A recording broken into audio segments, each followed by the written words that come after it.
पवित्र भाव वाला चाहिए, शुद्धावान चाहिए। और शुद्धावान जब बन जाएगा तो कह रहे हैं उसको मेरे आगे झोली फैलाना नहीं पड़ेगा, बल्कि उसके भंडार भरने में स्वयं उसके घर पहुंच जाऊंगा।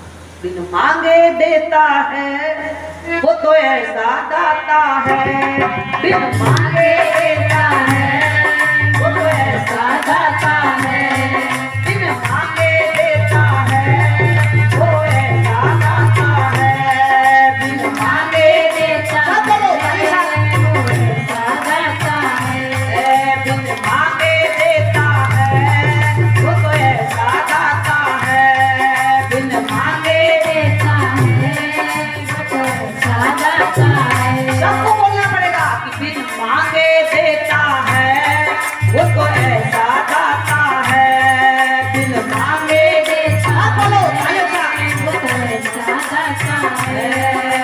मन की चाहत जाने वो दर्द तेरा पहचाने वो, मन की चाहत जाने वो दर्द तेरा पहचाने वो। जब वो मन के मंदिर में बैठा है तो मन में क्या क्या चल रहा है पता है कि नहीं? बोलो पता है कि नहीं? तो संत कह रहे हैं कि मन की चाहत जाने वो दर्द तेरा पहचाने वो, मन की चाहत जाने वो दर्द तेरा पहचाने वो। हर गम को मिटाता है, हर गम को मिटाता है वो तो ऐसा दाता है, बिन मांगे देता है वो ऐसा दाता है, बिन मांगे देता है वो तो ऐसा दाता है। वो सामने दरबार की बहनों भाइयों, कागभूषण जी से कह रहे मांगो आज देव सब कुछ दे दूंगा, मांगो।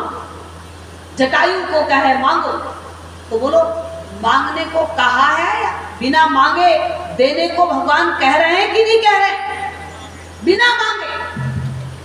अगर हम भी उस परमात्मा के प्रति प्रेम भाव जगा लेंगे तो तुम्हें मंदिर में जाके झोली फैलाना नहीं पड़ेगा, बल्कि मंदिर वाला तुम्हारे घर में आके कहेगा मांगो तुम्हें क्या चाहिए। ये ताकत है उस प्रभु के अंदर में, वो ताकत है। लेकिन तुम्हारे भाव में कमजोरी है, तुम्हारी श्रद्धा में कमजोरी है, तुम्हारे प्रेम में कमजोरी है। अगर तुम्हारा प्रेम, तुम्हारी श्रद्धा दिल्ली की तरह, मीरा की तरह और ध्रुव प्रहलाद की तरह हो तो खम्भ से प्रकट हो रहे हैं बचाने के लिए, जलती आग से प्रकट हो रहे हैं, जहर में प्रकट हो रहे हैं, नाग के पिटारे में प्रकट हो रहे हैं। बोलो हर रास्ते में मदद के लिए खड़े हैं कि नहीं खड़े हैं? किसकी मदद करे? अहंकारी की कि श्रद्धावान की? किसकी? तो बोलो अपनी जिंदगी को क्या बनाना चाहिए, श्रद्धावान या अहंकारी? श्रद्धावान बन जाइए और जीवन का जो आनंद है, जीवन का जो सुख है, जीवन का जो सच्चा लाभ है वो जीवन में हम प्राप्त करें। श्रद्धावान लाभ ले सकता है और कोई नहीं ले सकता है। तो प्रभु क्या है, प्रभु का स्वरूप क्या है, अगर पाना चाहते हो, जानना चाहते हो तो संतों से पूछने का भाव जरूर रखें। अगर आपके मन में ललक है कि हम भी अपने हृदय के भीतर में रहने वाले परमात्मा को, परमात्मा के स्वरूप को अपने हृदय में देखें तो आप यहाँ नाम लिखाए। अगर श्रद्धा देखने की है तो नाम लिखाए, और नहीं है तो बढ़िया दाल रोटी खाओ और प्रभु के गुण गाओ, बढ़िया आनंद लो, मत करो, कोई जरूरत नहीं है। और अगर ये मन में है कि नहीं, जो जिंदगी प्रभु ने दी है करने को बंदगी, और बंदगी ना की बंदे तो होगी बड़ी सर्वंदगी, बहुत गति खराब हो जाएगी। क्योंकि ये जीवन जो मिला है वो काय के लिए मिला है?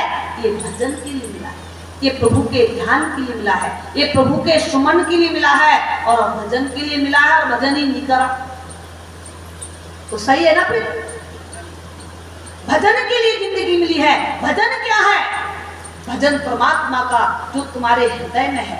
राम भगत की चिंता मणि सुंदर, और बस ही घरों जाके उर हृदय के अंदर में जो बसा हुआ प्रभु का नाम है उसको जानना और उससे मन जोड़ना, वो है भजन।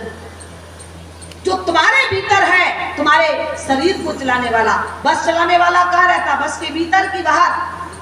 कहाँ रहता? ट्रक चलाने वाला कहाँ रहता? भीतर की बाहर? भीतर रहता।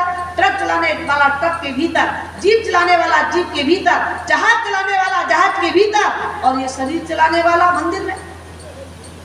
बोलो, जब सारी गाड़ी चलाने वाले गाड़ी के भीतर में बैठते हैं तो ये गाड़ी चल रही है या बंद है? बंद किस किस की है? बंद वाले हाथ उठाना जरा। सबकी गाड़ी चल रही है। बहनों भाइयों, जब सबकी गाड़ी चल रही है तो गाड़ी चलाने वाला भीतर में बैठता है, तो ये गाड़ी चलाने वाला कहाँ बैठा है? हमारा द्वारिका में। बोलो कहाँ बैठा? बताओ ना, आप कहाँ बैठे? तो इसका मतलब है आपको पता है कि गाड़ी चलाने वाला भीतर। आपने तो एक ने भी नहीं कहा द्वारिका में बैठा, एक ने नहीं कहा बाहर बैठा है, सब कह रहा है भीतर बैठा है। तो जब भीतर है और पता है भीतर है और जा बाहर रहे हो तो सही है ना? बोलो, जब पता है भीतर में है तो किसी संत से, किसी गुरु से, किसी विद्वान से ये पूछना चाहिए कि आप कह रहे कि अस प्रभु हृदय में है तो दिखा दो। बोलो, पूछा क्या कभी? बोलो, पूछा? तो पूछना तो नहीं चाहिए ना? नहीं पूछना चाहिए तो पूछिए। आप अपने हृदय का खजाना हृदय में प्राप्त कर लो, जान लो और जीवन का आनंद लो। काम करते रहो।